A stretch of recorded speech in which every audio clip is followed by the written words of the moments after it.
I wanted to jump on and give a few thoughts on the news that Bobby Wagner is re-signing with the Seattle Seahawks for $7 million on a 1-year contract. Bobby Wagner is coming home, and this is going to please a lot of Seahawks fans. I think the vast majority of fans have wanted to see Bobby Wagner back in Seattle, and they're going to get their wish. The social media account for the Seahawks, every single thing that they posted, even if it was like, hey, Draymond Jones has signed his contract, he's saying really nice things about joining the Seahawks, all of the replies would be, announce Bobby Wagner, get Bobby Wagner signed. So a lot of Seahawks fans are going to be happy about this. Look, I have some reservations. People who follow this channel and follow SeahawksDraftBlog.com will know that I've voiced those reservations. I am not going to rain on anyone's parade today and be really negative about this signing. I don't think there's a reason to be really negative about it.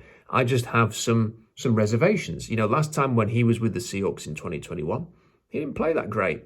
He, for me, didn't seem to be attacking his gaps with the same vinegar that we're used to seeing from Bobby Wagner. I thought he was riding screen passes downfield. I just didn't think he was the same player. And because he had that $20 million cap hit coming for last season, I thought they made the right move of just, parting ways and letting him go and see what was out there. And he decided to sign for the Rams after a few weeks on the market, or a couple of weeks on the market. And I thought it was right, to just draw a line under one era for Seahawks football and move on. And a year later, they're going back to this. Now, I thought he played a lot better for the Rams, last year than he did for the Seahawks in 2021. I only really studied 3 games. When I say study, watched intently. I didn't watch the opening game of the season that closely. It was on in the background. But I did watch the Broncos game on Christmas Day, and he was fantastic in that one. I did watch the 2 games against the Seahawks. I thought he was fantastic in those games. So he looked like he returned to form. Kind of helps when you are playing behind Aaron Donald for 11 games, and he's not going to get that in Seattle next year. But there was definitely evidence there that the old Wagner was back. So fingers crossed, he is going to bring that to Seattle in 2023. But, the Donald thing, it does matter to me. It does, and I've written about this on SeahawksDraftBlog.com if you want a bit more info on that around it.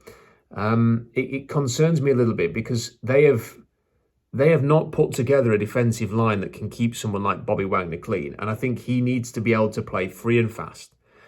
And when you have Aaron Donald up front, and Ashawn Robinson and Greg Gaines and Leonard Floyd, you can kind of do that, can't you? Seattle, I think, have done a good job signing Draymond Jones and Jarran Reed, but that's it. They've cut everybody else. Al Woods has gone.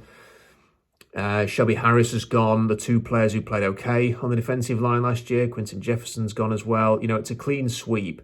And they don't have depth up front, and there's a lack of talent as well. Draymond Jones and Jarran Reed are good players, but they're 2 players. They don't have depth or quality depth, for that matter, on the defensive line. So how are you going to keep Bobby Wagner clean?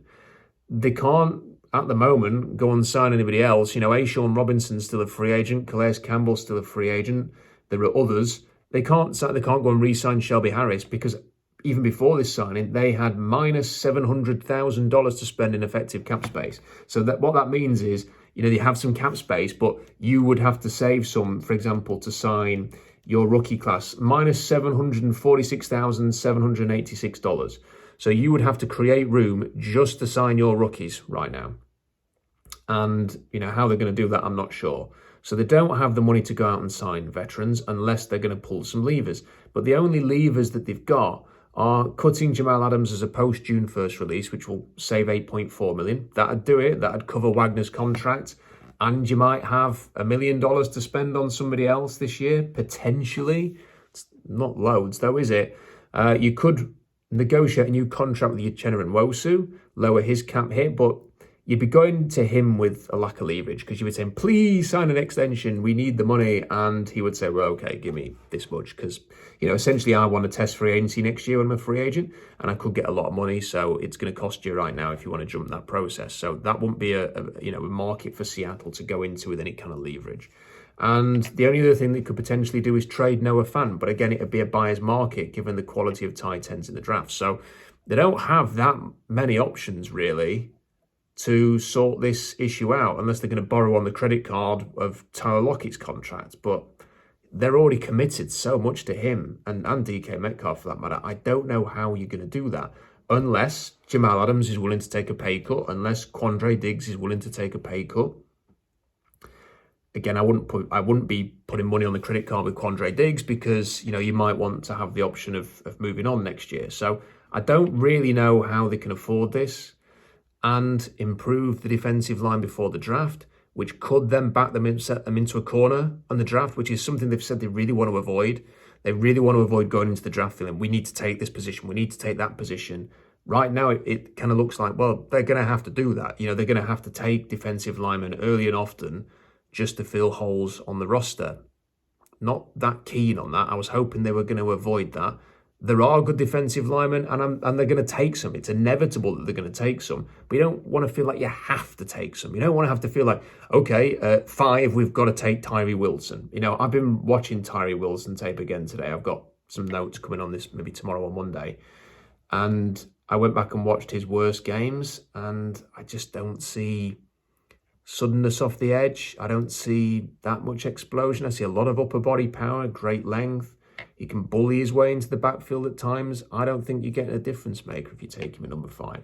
We've talked a lot about Jalen Carter. They ain't going to take Jalen Carter at number 5. There's options at 20, and they could trade down and there'd still be good options. There's going to be options at 37. There's going to be options at 53.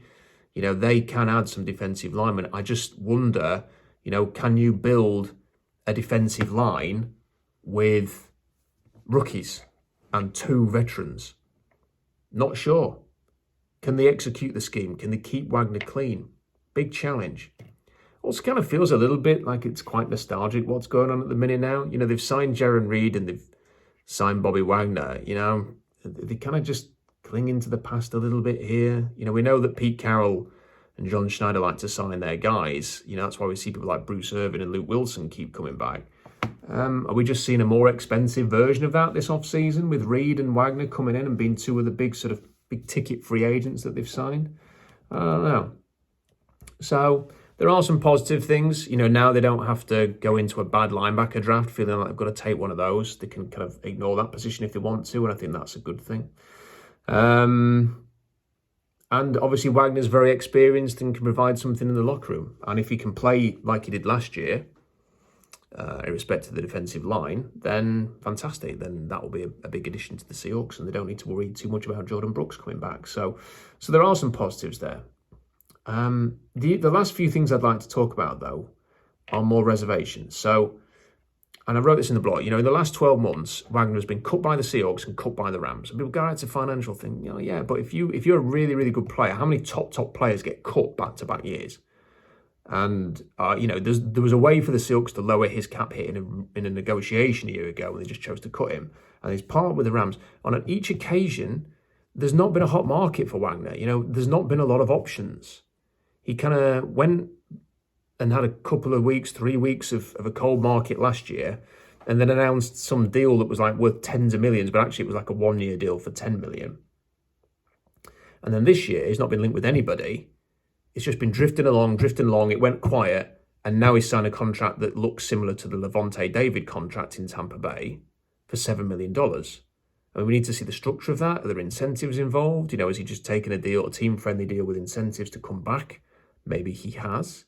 Maybe he's just really determined to come back to Seattle. I do get a sense for that.